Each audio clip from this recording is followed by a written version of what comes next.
Good afternoon, everyone. The first thing we're going to do is a standard railroad practice, and we open up every meeting here at Metra with a safety briefing. Israel Gonzalez is going to give us our safety briefing. Good afternoon. Thank you for the opportunity to present as the evacuation and safety briefing. We are located at 547 West Jackson Boulevard, located in the Metra boardroom on the 13th floor on the east side of the building. In the event that we are required to evacuate the building, notification will be communicated via audible alarm and or public address system. When evacuating the building, please be mindful of potential tripping hazards as you exit the boardroom. Please exit out the main doors into the hallway and utilize the stairways identified by illuminated signage on the east side and on the west. Please utilize handrails and watch your footing as you make your way down the lobby. We will exit the building and proceed to Union Station's Great Hall, and we will gather and wait for further instructions. Union Station is kitty corner to our office building behind me. Please make sure that the person sitting next to you to assist ensuring everyone is accounted for.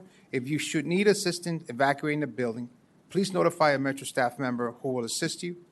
In the event of an active shooter incident, we will use the run, hide, fight strategy. Run, make yourself aware of all alternate exits. Hide, if there is no safe escape route, find a good hiding place. Fight, use available objects as improvised weapons. Medical emergency, in the event of a medical emergency, immediately alert a medical staff member, Metro staff member who will, or the person sitting next to you. Does anyone have any questions? Say again? There is nothing planned for today, sir. I am down the hallway right down the hallway. Should anything come up, they have to notify us first. We will notify the board. AEDs are located in the hallway on the east side of the elevator. CPR AED qualified. We are down the hallway. We will take care of that. Any further questions? Thank you. Thank you, Israel. Brett Johnson is the Senior Associate Director of the Transportation Center at Northwestern University. Brett. Welcome, everyone, to our first Sandhouse of 2024. Though it isn't the first of the academic year, I think this is our fourth meeting. For those of you who attended some of the previous meetings, thank you. We have a large group online as well, which is why we're all sitting back here at this part of the board table so they can all see us. Again, we have some other meetings coming up later this academic year. Norm will let us know what those are. But I'd like to turn it back over to Norm Carlson to welcome you today and to do our introductions.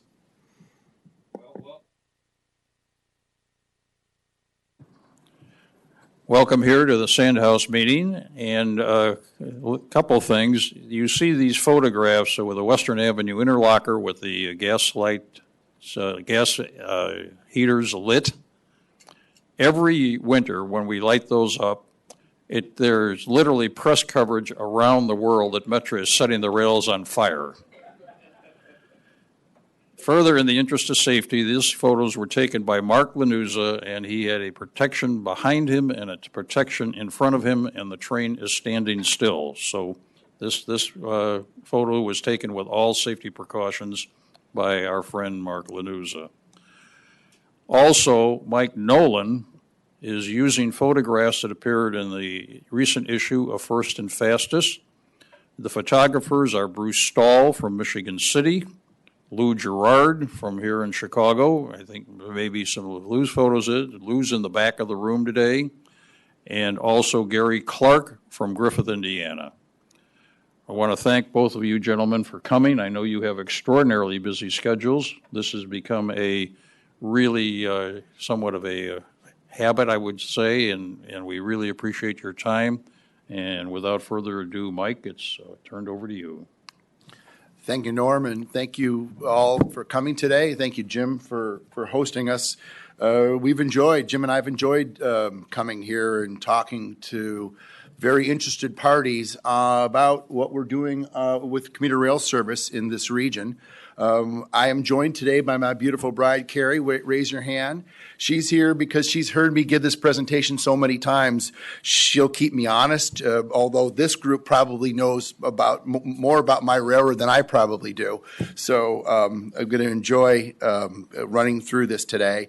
Jim and I will go through our presentation, and at the end, we'll take questions. So try to store them up for the end. We'll go through it. I've promised Jim that I'm going to keep my remarks to 20 minutes, so I'm putting myself on the timer. Here we go, and we will start. Chicago is the destination for our service. We're a 90-mile railroad from South Bend International Airport to downtown Chicago. We've been in existence since 1977 when we stepped in to prevent the cessation of commuter rail service. The state of Indiana created the Northern Indiana Commuter Transportation District. Today we run on 19 stations, 7 are owned by Metra. We have an 82-car fleet, although we're enhancing that fleet, so I'll go into that in a minute. Our goals that we're investing in our projects is to get travel time to 90 minutes from South Bend, 67 minutes from Michigan City, 52 minutes from Chesterton. We really want to reduce time to market. We want to improve on-time performance, and we want to double ridership, and we're measuring ridership from 2019 pre-COVID. For the size of our railroad, we've got a pretty robust capital plan. When I started in 2014, our annual capital plan was $20 million a year. Over the next 5 years, it's $2 billion. Primarily made up of 2 major projects, the double track project, which is on the main line from Gary to Michigan City, which is a $650 million project, and our Westlake Corridor project, which is a Trails to Rails project. Think about that for a minute, Trails to Rails. And that project is running from the main line in North Hammond down to the Munster-Dyer border. I've highlighted, though, on the top you see the Metra Track 4 project. Prior to the double track and Westlake projects, we never had a single project that was over $100 million, yet we're investing $200 million on the Metra system, and I'll talk about that more in a minute. We also want to realign our position in South Bend Airport, and we are leasing 26 of Jim's HL1 cars that are the kissing cousins of 14 of our buy levels that were purchased in the same order back in 2005 to 2009. So our fleet is going to go up from 82 cars to 108 cars.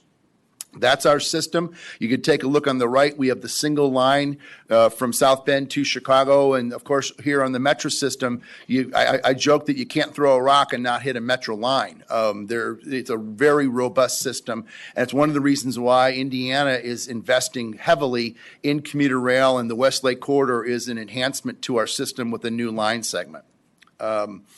Indiana is putting in huge amounts of money into rail because it's an incredible economic investment.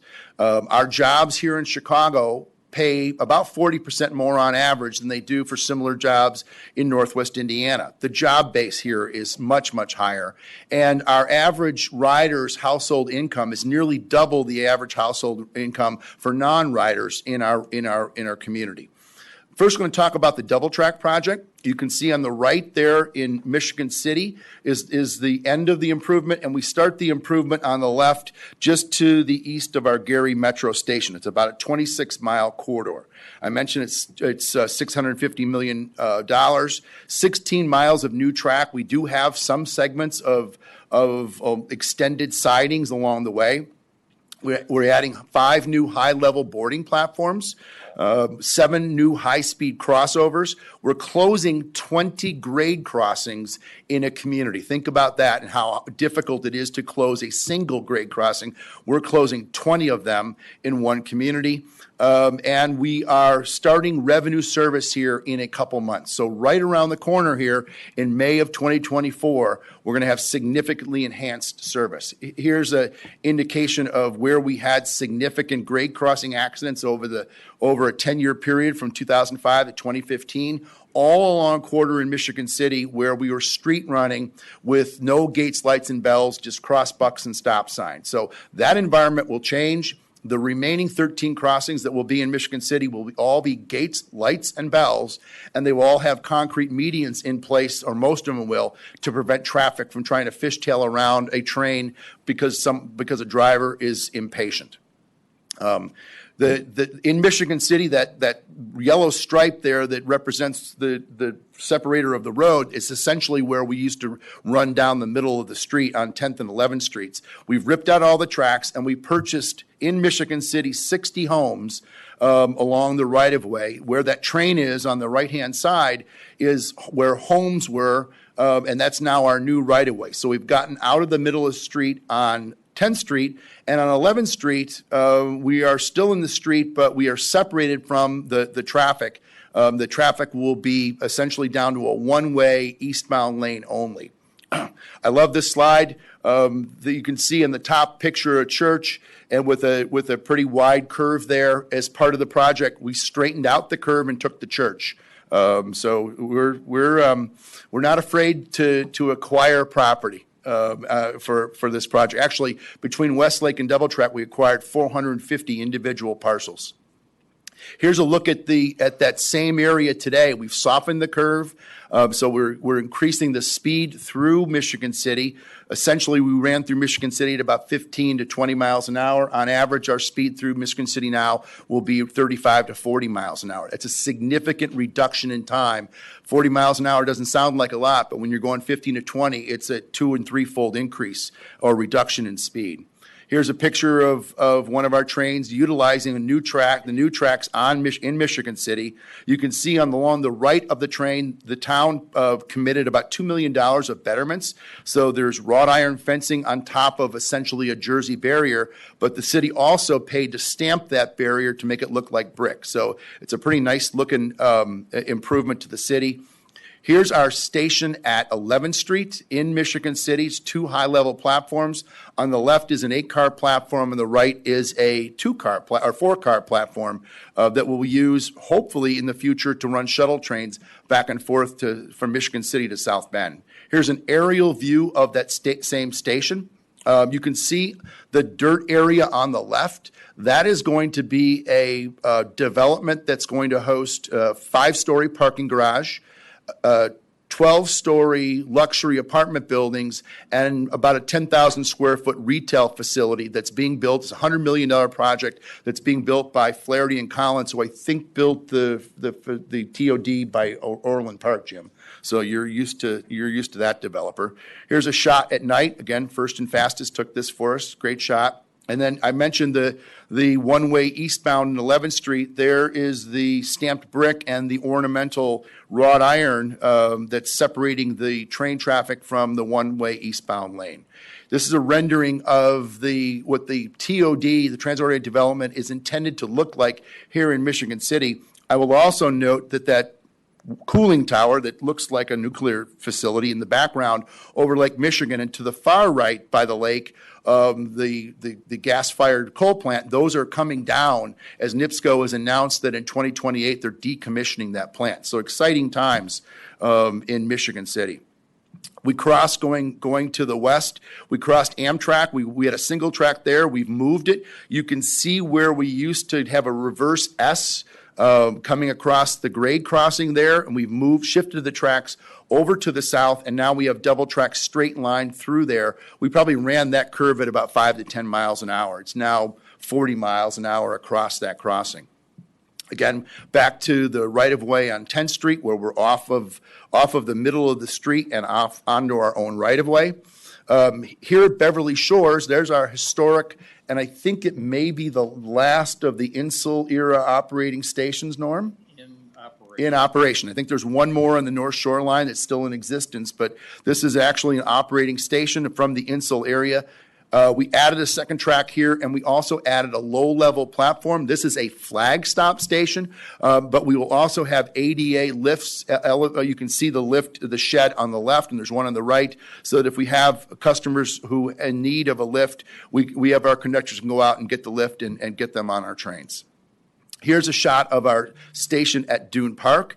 We already had a high-level platform at Dune Park, but on the left side, we added an emergency low-level platform in case we ever aren't able to use the high level. We've been using the high-level platform successfully for 12 years now, but it's nice to have that flexibility now with double track in case for some reason we're not able to get on track one. Here's a shot of the Cleveland Cliffs entrance. This is an important part of the project. You can see that it's quadruple track there. We used to have a single track there, the third track from the right. We had a single track that went through South Shore Freight's rail yard. So they had South Shore Freight had the two tracks to the south and one track to the north, and we ran our train service right through the middle of a train yard. As part of this deal, and NIPSCO is in the area, they closed down the Bailey Power Plant. That Y that's going into what is the power plant, we purchased from NIPSCO along with South Shore Freight. We moved South Shore Freight's operations to the two tracks to the north, and we acquired the second two tracks to the south. So we are now separated from the NIPSCO or from the South Shore Freight yard service. It's an enhancement to safety, and we can increase our speeds through there from 65 to 79 miles an hour. I mentioned we had 4 bridges on the project. Here's one at Cleveland Cliffs entrance. Here's one over the Norfolk Southern. This was the start of construction, and here's the second bridge that's completed over the NS. At Ogden Dunes, we are building a single high-level platform on the south side of the tracks. We'll retain the low-level platform, again, as an emergency use on the north side, and then we built to the right a brand new 500-car parking lot facility to be prepared for the additional ridership when we open up service in May. Here's a shot of our installation of the bridge over CSX, and then here's the completed CSX bridge. To the right there is US Highway 12, and then we built a bridge right next to it at Old Hobart Road coming into Gary. In Miller, we used to have a small little station. We have built a brand new station in Miller. Community had a lot of involvement in it, so they're excited about this new facility. And here's the high-level platforms that are next to the station in Miller. We'll have 2 6-car high-level platforms and a brand new parking lot in that section of Gary, and significant new service is coming to the Miller station in Gary as we move our plug service, or the service that we turn, which we currently turn to go back to Chicago at Gary Metro. We're moving it 4 miles to the east now to the Miller station. So the Miller station actually goes from 28 trains a day today to 48 trains when we open up the new service in May. I mentioned, thank you, Jim, again. The great team at Metra are performing a rehabilitation on the cars that were purchased in 2005. We're receiving about 2 cars a month from that project, and we'll be increasing our bi-level fleet from 14 bi-levels to 40 when this project is done, probably at the end of this year or so. So, update from February 24. We've been busing. We gave the contractor that 26-mile corridor. We shut down our service in order to to reduce cost and to improve the timing on the project. So we bust. And our customers have gone through that. Our crews have dealt with multiple starting points rather than one starting point. But we opened up one section from Michigan City to Dune Park in October. We've just completed our maximum authorized speed tests this last weekend.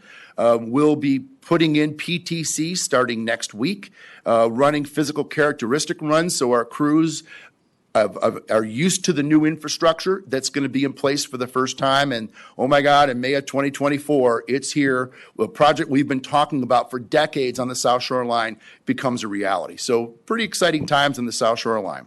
I'm going to breeze through the Westlake Corridor project. It's an 8-mile trails to rails project. I say that when we purchased the corridor in 1990, it was always envisioned that we would start with a bike trail, but it would be preserved as a commuter rail corridor.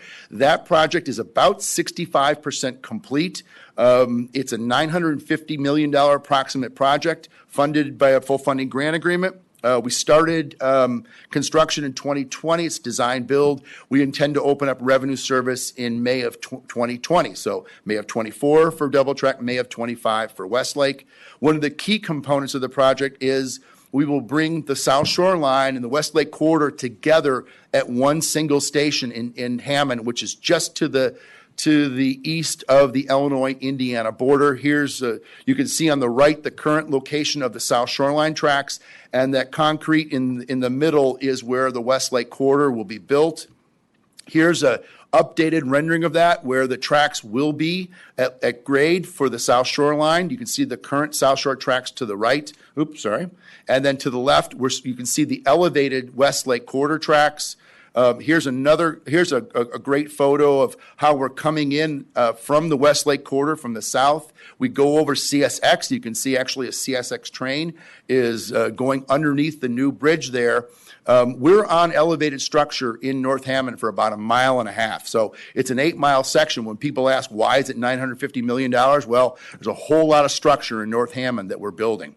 And I love this picture. This was in First and Fastest, Norm. This is a great shot of where we are today with the improvements at Hammond Gateway. And we'll be able to have riders come into Hammond Gateway from Munster. They can get off. They could jump on a South Shore train and go out to South Bend, or somebody from South Bend could come to Hammond and jump on a train and go to Munster Dyer. It just gives a lot of flexibility in service. Back up one. Norm wants me to back up one. Where the road turns, and you see that white building is the former South Shore Burnham Yard office. That is just east of the Indiana border, Illinois-Indiana border. So where the road turns is where the state line is. Yeah, maybe about a couple blocks from the bottom of the screen to the top. We have 16 bridges on the project. Here's one where we are traveling over the former NIPSCO gasification plant that had some challenges because NIPSCO put in a clay cap there to prevent additional pollution. And so we had to be very, very careful in putting the vents in to make sure the vibrations didn't disturb the clay cap. But we've now built that bridge over the Grand Cal. Here's a photograph of them dropping in that bridge. We go up and over the Norfolk Southern. There's a photo of the bridge being dropped in over the NS. We're up and over Sibley Street in Hammond. And here's a look of the corridor looking to the south in downtown Hammond. We also have plans to build an infill station once Westlake Corridor is done. Hammond is very supportive of the project. There's a huge amount of activity going in downtown Hammond. There's a $30 million rehab of an old bank building that's going to be luxury apartments, all spurred by the Westlake Corridor project. The project will be a quiet zone, so I think we have 6 or 7 grade crossings along that 8-mile route, and so we've built it so that a future quiet zone can be implemented. I didn't mention it, but we're also putting quiet zone in Michigan City as well over the remaining grade crossings, and we're waiting for final approval from the Federal Railroad Administration on that request. We go underneath I-94 and we go over the Little Cal as we proceed to the south. Here we are going over the Canadian National with the CSX to our right. This is our station at Munster Ridge Road. All the platforms on our lines will be high-level platforms that will be heated so that we avoid the destructive aspect of pouring salt on the platforms, and our guys love salt, so we won't have that as an issue because the platforms will be heated. We then proceed further to the south, and we're going to be going up over 45th Street in Munster. Here's the vents that are being put in the ground to get that bridge structure constructed. We are now at the southernmost end of the project. We are building a parking lot that's on the right side. That's the CSX tracks there. So the parking lot's going to be on the right side. Our tracks will be to the left or east of CSX. So we are going to need to bring our our riders from the parking lot on the west side. That's the pedestrian tunnel that we're building. Here's a shot of the pedestrian tunnel with an Amtrak train heading through. And then about 200 feet to the south, we're also going to be building a vehicular underpass so that cars can get to the parking lot park their cars, and then come over to a station that will be built right in that spot, sort of in starting where the pedestrian tunnel is and going back to where actually Main Street is in the Munster-Dyer border. Our forces at the South Shore Line are also rehabilitating 32 of our 1982 series cars. We're stripping them down to the bare bones and rebuilding them from the ground up. They come in not looking too well, and when they go out, they will be fully refurbished, and we'll be adding things like USB ports and brand new bathrooms, brand new windows, and from our riders' perspective, they'll look like new cars on the inside. I mentioned that we're putting $200 million in a project with Jim. He says, thank you, you're welcome. Jim is participating in it. In order to run the 26 new trains that we're adding between Westlake and Double Track, we did RTC modeling. We determined that we needed to add capacity on the Metro Electric. It's a quadruple track system until you get to north of 11th Street, where we go from 4 tracks to 3. So right at the throat, we reduce the amount of capacity we have. So working with the team at Metro, we figured out how to take a storage track, convert it into a 4th main, re-examine or configure that yard down there. So it's a huge project. It's underway now. It's going to provide additional capacity for the system. It's going to provide a new platform at Van Buren, a new 4th track, a second entrance into our terminal here in Chicago, and we're really excited to have that underway, and it's going to be a great improvement when it's done. Here's a schematic that shows there's a lot of movement of switches, there's a lot of movement of catenary, there's the new platform on the right that's in Van Buren, on the left we're building a new platform underneath Millennium Park for track 14. I could attempt to tell you where all the new switches are and where all the catenary goes. Phil, where's Phil? He would quickly tell me that that's not where they're going, so I'm not going to try to even do that. But there's a lot of engineering that went into this, and it's a complex project, and it will be staged over the next couple years. And so we're working closely with Jim and their operating team to make sure that's done in a coordinated fashion. I'm almost done. Here's our South Bend Airport. Today, that red line shows you that we're coming from the left from Chicago. We go past the airport and we come in on a reverse C into the back side of the airport. Our plan is to do a reroute with the green line and come straight into the airport. That will save 13 to 15 minutes per train. It'll also allow us to run 30-minute shuttle service to and from Michigan City to the airport. That gives us the opportunity to really serve that airport and provide greater service to the South Bend area. Here's a rendering of what that new platform, we built 2 8-car platforms with center platform coming into the west side of the airport. And the reason we're doing it in South Bend, they want to get to 90 minutes. We closed 14 grade crossings. We are right now in the environmental and engineering stage, and we expect that from a ridership standpoint, by putting in that shuttle service and reducing travel time, we're going to quadruple ridership for that region. There is an element in that community that wants us to go back to downtown Chicago. Downtown South Bend, where we were 50 years ago. And we support that. So we're going to build into the airport as a phase 1 of our project, and our board passed an update to our strategic plan announcing that we will now incorporate as a phase 2 will be to get to downtown South Bend. That's the strategic plan update in which we add to the goal of getting to the west side of the airport that we're going to work with county, city, and state officials to get to downtown South Bend. And here's a rendering. There's the red line goes into the airport. So what we'd essentially have is a people mover kind of operation. We would build an airport platform at the location where the red and blue lines meet. And anybody who wants to go in the airport would jump off at that point and jump on a 2-car shuttle into the airport while the mainline train would run into downtown South Bend. Here's an artist rendering of what that could look like. South Bend's in the distance on the right. It's about another 3 miles to downtown South Bend from that point. Here's a rendering of what it would look like at grade.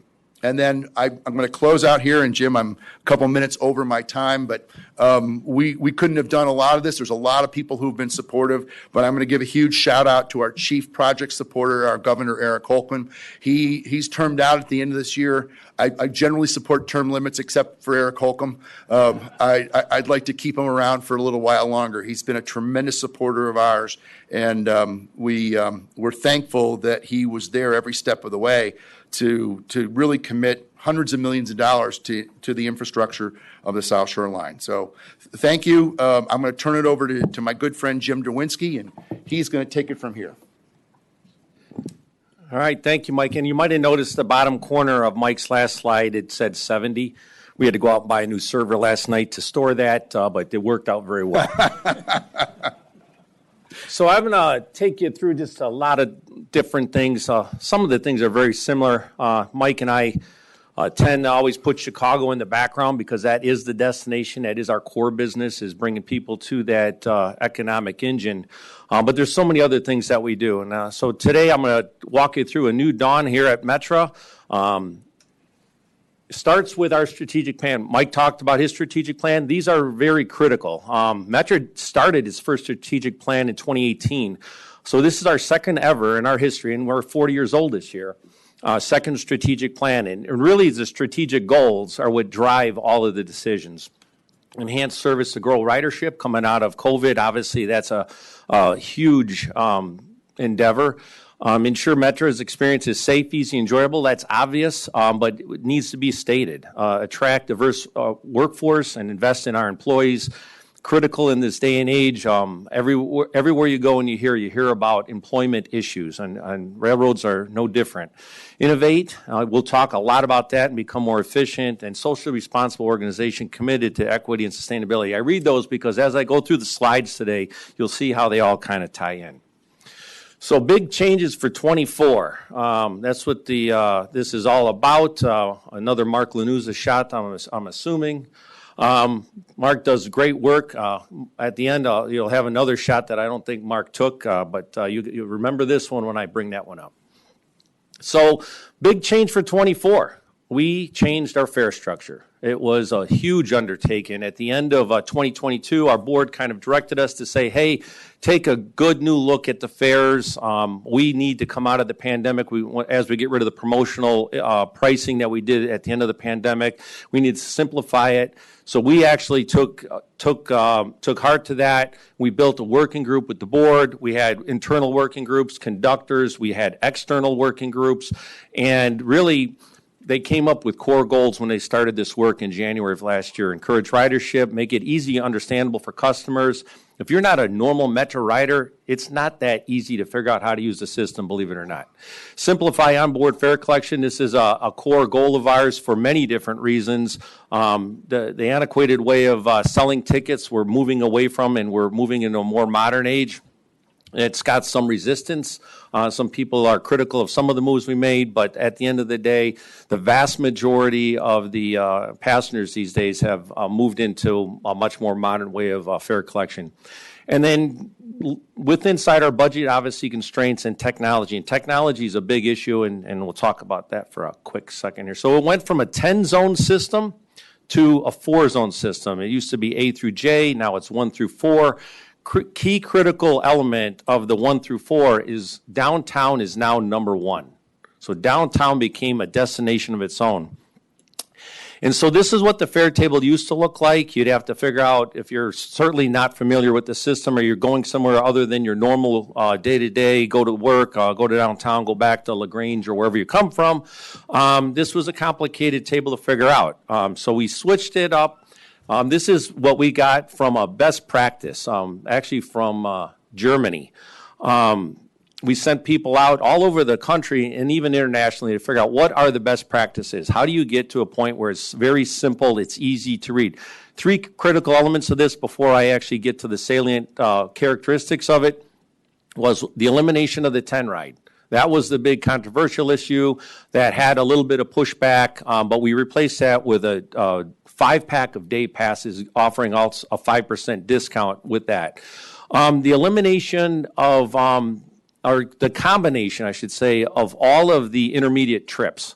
So if you're not going downtown today, you can go anywhere on the system for $375, a one-way ticket, $750 if you want to use a day pass.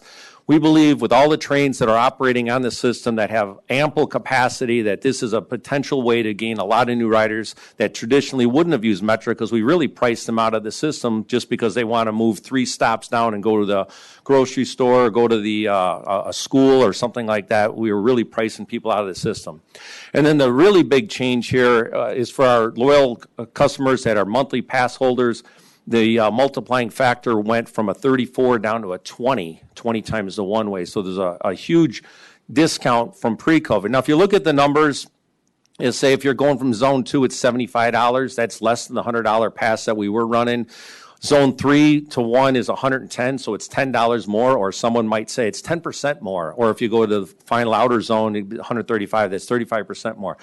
Knowing that the actual pre-COVID price for that outer zone ticket used to be $270. So it's literally still half price of what it was in 2019. So we believe a lot of this is going to meet one of our core strategic goals, which is to gain ridership. Again, high points 10-4 on the zones. We combined a bunch of zones, and we did this on individual characteristics of the line. Where before everything was 5-mile increments, now it's based on individual characteristics of the line. Parking, crossovers, single track, double track, quadruple track. It makes sense where we did our zone breaks with regard to operations. We obviously got rid of the 10 ride, as I talked about, and again, the intermediate fare discount. That's going to be something that we're really going to monitor in the near future. Along with this, on February 1st, when we launched this, we did have some Ventra issues, if you hadn't heard in the newspaper and TV and social media. I hear still about it every day. So that was one of our technical challenges. It was the reason why it took us 6 months to launch this after board approval. And it's all said and done. They stood at the podium there 2 weeks ago and said, we failed to test correctly. And so Metra took the headlines on it, even though it's a vendor of a CTA that actually caused the issue. Right now, it's been flying well. I literally get updates every day. They've got some huge fixes that they want to do, but that definitely was a disappointment for that day. The other thing we did on that day, though, is we opened up and we replaced the Fair Transit South Cook pilot program, which ran for 3 years and 1 month, which gave basically a half-price ticket to everybody on the Metro Electric and the Rock Island. We replaced that with something that now hits all 6 counties, and if you qualify for the Supplemental Nutrition Assistance Program, or SNAP, you now can pay the reduced fare product anywhere in the system. Happy to say by the board meeting, which was a week ago, we already had 1,400 people signed up and approved for the program, so it's obviously something that's needed out there, and excited to see where that goes. Right now, we have an 18-month pilot where Cook County's actually given us reimbursement for Cook County residents participating in the program. We don't have that yet with the other 5 counties, but willing to always take other donations. All right, so we have the ST-70 locomotives. Again, something new. They had a slow start. We did have some technical issues with software, but they're up and running. 13 of the 15 are up and running. Talking to the engineers, talking to the crews, they're running really great.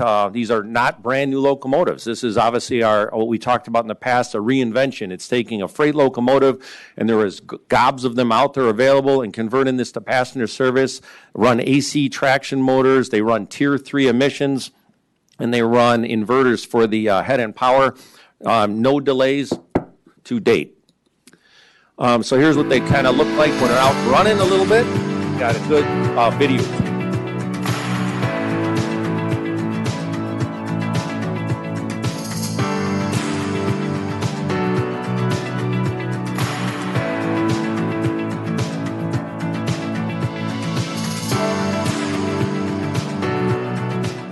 Real quick story with that. At one point in time, we actually did this congressional tour where we brought 2 congressmen through some bipartisan infrastructure program from O'Hare to Chicago on a Sunday. I thought, okay, we'll go ride with the congressman. We'll show them what we're trying to do. This is dealing with O'Hare.